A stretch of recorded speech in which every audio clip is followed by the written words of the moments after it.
Harga beras di sejumlah pasar tradisional di Purwakarta, Jawa Barat melambung di atas harga eceran tertinggi. Kondisi ini dikeluhkan pembeli dan mereka pun terpaksa mengurangi jumlah pembelian.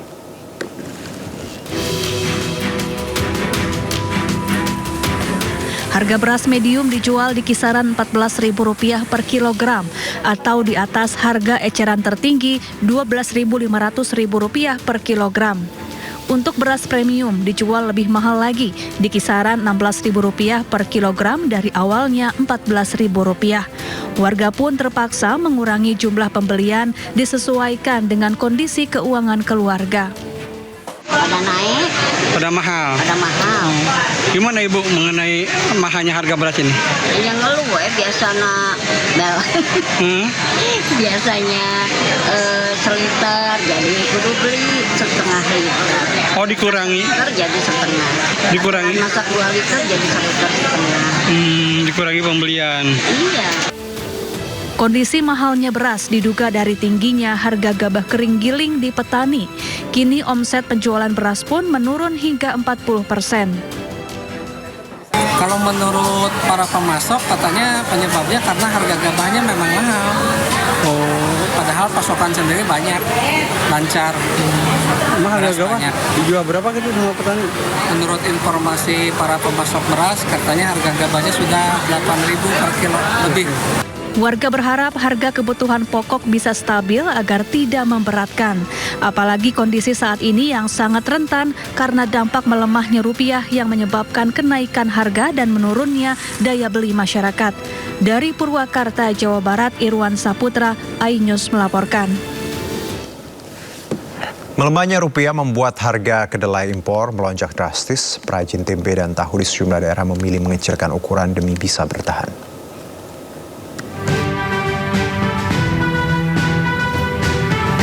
Melonjaknya harga kedelai impor berdampak pada produksi tahu dan tempe di sejumlah daerah di Pulau Jawa.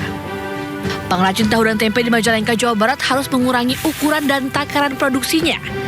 Hal ini dilakukan sebagai upaya menghindari kebangkrutan usaha. Untuk tahu per biji masih dijual Rp500, sedangkan tempe per papan dijual Rp4.000. Sementara Tegal, Jawa Tengah, karena membengkaknya biaya produksi serta mahalnya harga plastik pembungkus tempe, mendorong para perajin tempe menaikkan harga jual tempe. Harga tempe yang dijual semula Rp10.000 ukuran 1 kg menjadi Rp13.000. Hal ini dilakukan karena sebulan terakhir harga kedelai sudah 2 kali naik. Saya juga kurang tahu kok naik terusan sampai sekarang nyampe 11.000. Makanya gimana ini nasib tukang tempe tahu tuh yang menggolang tempe tahu. Terus apalagi untuk pembungkusnya tempe plastik ya juga naik. Jadi mau diadu gimana nih jualnya itu agak susah. Hal yang sama juga terjadi di Jawa Timur. Para perajin tempe di Jember harus memutar otak agar usaha mereka tetap bertahan. Salah satunya dengan mengurangi takaran tempe tanpa menaikkan harga jual.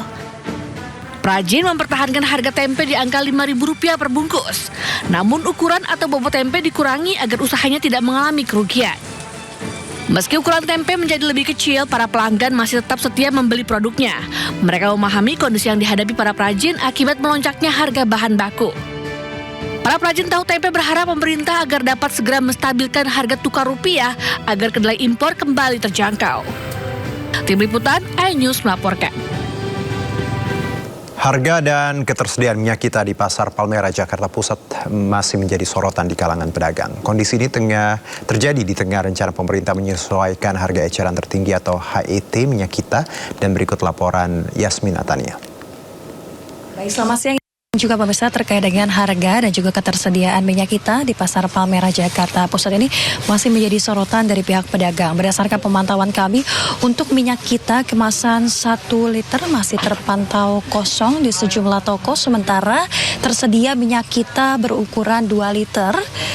Ini dijual di kisaran Rp32.000 namun dengan stok yang terpantau terbatas. Nah, berdasarkan keterangan pedagang, dalam kondisi tertentu harga bahkan bisa menembus sekitar 39 hingga 40 ribu rupiah per 2 liter, terutama jika pasokan ini tidak berasal dari Bulog, karena hanya ada sejumlah toko di Pasar Palmerah ini, hanya ada 4 toko sembako yang mendapatkan pasokan dari Bulog dikarenakan sudah lulus syarat administrasinya, salah satunya ada memiliki nomor induk berusaha atau NIB. Sementara untuk di toko sembako lain ini mendapatkan pasokan dari agen-agen sehingga ada perubahan stok maupun harga yang dijual kepada masyarakat.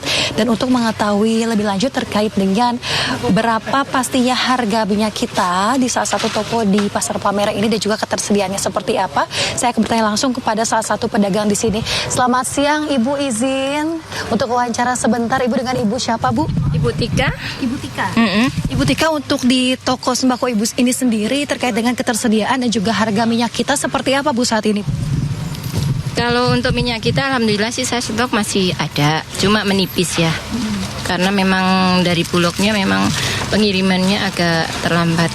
Menanyakan sih tidak, cuman paling dia ya hanya menanyakan ada nggak minyak 1 liter gitu. Kita jawab aja nggak ada, mereka sih tidak menanyakan lebih lanjut.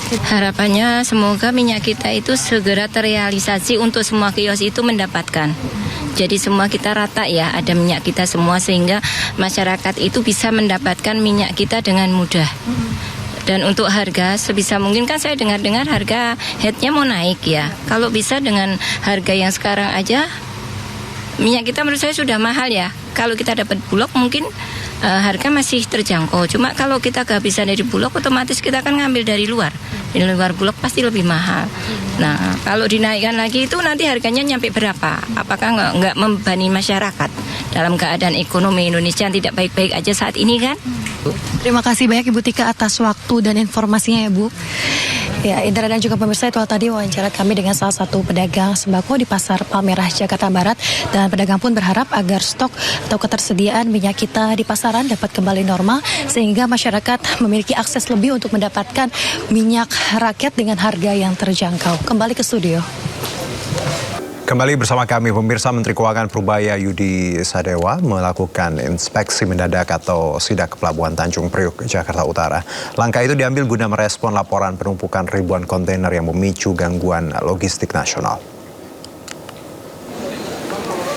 Sidak Menteri Keuangan Purbaya yang dilakukan kemarin adalah untuk memantau kelancaran logistik, pencegahan penyelewengan seperti manipulasi harga impor dan memastikan integritas pengawasan jalur hijau oleh Bea Cukai. Selain itu, Purbaya turut periksa sejumlah kontainer yang berisi produk-produk impor. Dalam hal ini, Menkyu ingin memastikan jika data yang ia pegang sesuai dengan kondisi di lapangan, khususnya untuk produk impor yang masuk lewat jalur hijau. Bukan di Tanjung Priok, suratnya yang belum diproses sampai 3.000 surat, dan itu berkaitan dengan kontainer sebanyak 3.100. Sebagian pengusaha sudah mengeluh ada gangguan suplai bahan baku dan sudah menaikkan dwelling time. Jadi saya lihat ini kemarin sudah diinstruksikan untuk perbaikan cepatnya sih. Sudah turun dari katanya dari 3.000 ke 2.500, tapi saya nggak tahu gimana ngitungnya. Tadi saya tanya masalahnya apa, ada beberapa masalah, apa katanya sebetulnya untuk saya nggak masuk akal, peningkatan jumlah barang masuk sehingga prosesnya lambat di sini. Kalau masalahnya itu saya minta untuk tambah personel lagi, jadi mereka harus kerja 24/7 sampai 2 shift atau lebih ya, sampai nanti jumlahnya turun ke level yang semula sekitar 500 yang di sini. Ada satu lagi tadi masalah bahwa barang yang udah clear segala macam tuh nggak diambil sama importernya, ditumpuk di sini selama berbulan-bulan. Mungkin karena dendanya lebih murah, mereka biarkan aja di sini barangnya. Akibatnya pelabuhannya penuh. Saya minta tadi Pak Jaka dan teman-teman, Pak Sekjen, untuk melihat regulasinya dan membuat regulasi semacam punishment untuk orang yang terlalu lama meninggalkan barangnya di sini. Tapi harus fair dalam pengertian, jangan tiba-tiba semua harus bayar.